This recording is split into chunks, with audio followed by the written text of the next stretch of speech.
Hello ladies and gentlemen, and welcome back to the channel. And today I'm going to go my review of WCW's Uncensored 1995. Starting off the evening, we go to our first match of the night.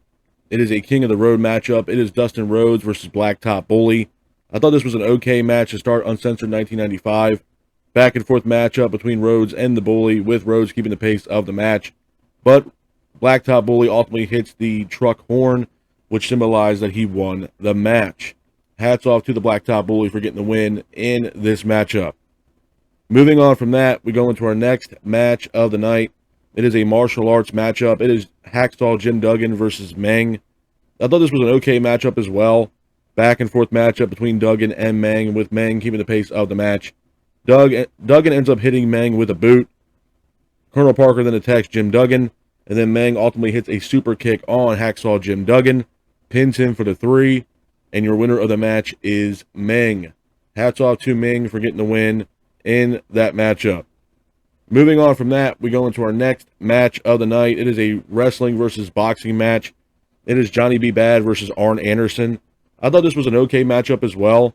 Back and forth matchup between Johnny B. Bad and Anderson, with Johnny unloading devastating strikes on Arn Anderson in the corner. Johnny B. Bad was keeping the pace of the match, and Johnny ultimately lands a devastating left hook on Arn Anderson.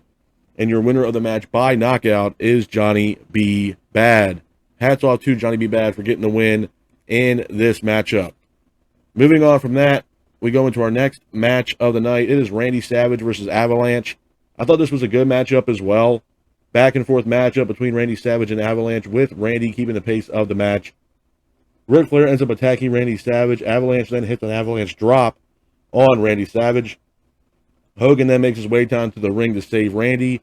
And your winner of the match, due to disqualification, is Macho Man Randy Savage. Hats off to Macho Man Randy Savage for getting the win in this matchup. Moving on from that, we go into our next match of the night. It is Big Bubba versus Sting. I thought this was an okay matchup as well. Back and forth matchup between Bubba and Sting, with Sting keeping the pace of the match. Sting then goes for a scoop slam on Bubba, but Bubba counters it into a roll-up, pins Sting for the 3, and your winner of the match is Big Bubba. Hats off to Big Bubba for getting the win in this matchup. Moving on from that, we go into our next match of the night. It is the Nasty Boys versus Harlem Heat in a Texas Tornado tag team matchup. I thought this was a good match. Back and forth matchup between the Nasty Boys and Harlem Heat, with the Nasty Boys keeping the pace of the match. And the Nasty Boys ultimately get the win in that matchup. Hats off to the Nasty Boys for getting the win in that match. Moving on from that, we go into our next match of the night. It is the main event of WCW's Uncensored 1995. It is Hulk Hogan versus Vader in a strap match. I thought this was a good matchup as well. Back and forth matchup between Hogan and Vader, with Hogan keeping the pace of the match. Hogan ends up attacking Ric Flair. And your winner of the match is Hulk Hogan. A couple of things I'm going to say about WCW's Uncensored 1995 before I get out of here, man. Number one, this was an okay event. To be honest with you, it was very lackluster. Kind of the same way I felt about the last card. I felt like it was really lackadaisical booking. Jim Duggan versus Meng in the martial arts matchup, I thought it was just weak, to be honest with you, man. I thought it was really weak. Dustin Rhodes versus Blacktop Bully in the King of the Road matchup, I wasn't a fan of it, to be honest with you, man. Number one, I'm not a big fan of the gimmick matches. You know, the coal miner's glove match, the King of the Road match. I'm just not a big fan of that. It's the same thing with Johnny B. Bad versus Anderson in a wrestling versus boxing match. It was really lackluster, man. I mean, I don't know who was booking Uncensored 95, but the matches were not that good. And I mean, the way they were building up just Johnny B. Bad and Arn Anderson alone, like, we know Arn Anderson comes from a wrestling background. He's, trains with Ole Anderson. He's, one of the Andersons. He's been a part of the Four Horsemen forever at that point.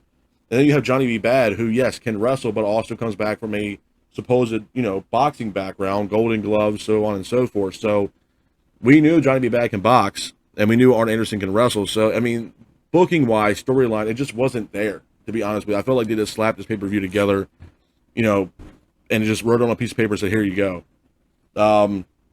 Nasty Boys versus Harlem Heat was one of my favorite matches on this card. I thought it was absolutely awesome. A lot of backstage stuff, them fighting in the, in the crowd, in the stands and stuff like that. It was absolutely awesome. And obviously Hulk Hogan and Vader. The problem with Hogan and Vader in the main event in this matchup is that there was so much stuff going on. Throughout the match, you had Renegade attacking Flair, Flair attacking Renegade, Flair attacking Hogan, Hogan attacking Flair. Then you had Randy Savage come out to the ring and attack Flair and Vader. It was a lot of moving parts in that main event. There was a lot of confusement. Not only that, the main event, nobody knew who, until like the last minute of the match, you finally got a clear-cut winner of who won the match. But there was no pinfall, there was no submission, and I think the strap match, you had to touch all four corners of the turnbuckles, and I didn't see Hogan doing that, unless, maybe I missed something, but I didn't see Hogan touch all four turnbuckle pads to win this matchup. So I'm a little confused on what's going to happen with that, and, as far as the outcome, because, again, it wasn't like you got, okay, Hogan won, he touched all four turnbuckle pads, or there was a pin or submission. I didn't see any of that stuff, so it was very confusing, and like I said, with Renegade and Flair and Randy Savage being involved in this main event, there was a lot of moving parts in this main event. Very confusing, but all in all, it was an okay event at best. If I had to give WCW Uncensored 95 a solid rating from a 1 out of 10, I'm going to have to give it a solid 3 based upon just the main event alone. If not, the Nasty Boys versus Harlem Heat, because this card was definitely lackluster. I felt like they just slapped this card together and said, here you go. There was no storylines into this event. And I feel like it was kind of, like I said, right on a piece of paper, and, here's the card. Here's Uncensored 95. Lackluster card. The mid-card matches were awful. And the main event, on paper it sounds good, but there were so many moving parts. It was just so damn confusing on what the hell really was going on. So, again, I'm going to have to give WCW Uncensored 1995 a solid rating of a 3 at best. But this is my review of WCW's Uncensored 1995. I hope you guys are out there staying safe. Be careful, and remember, stay classic. Peace.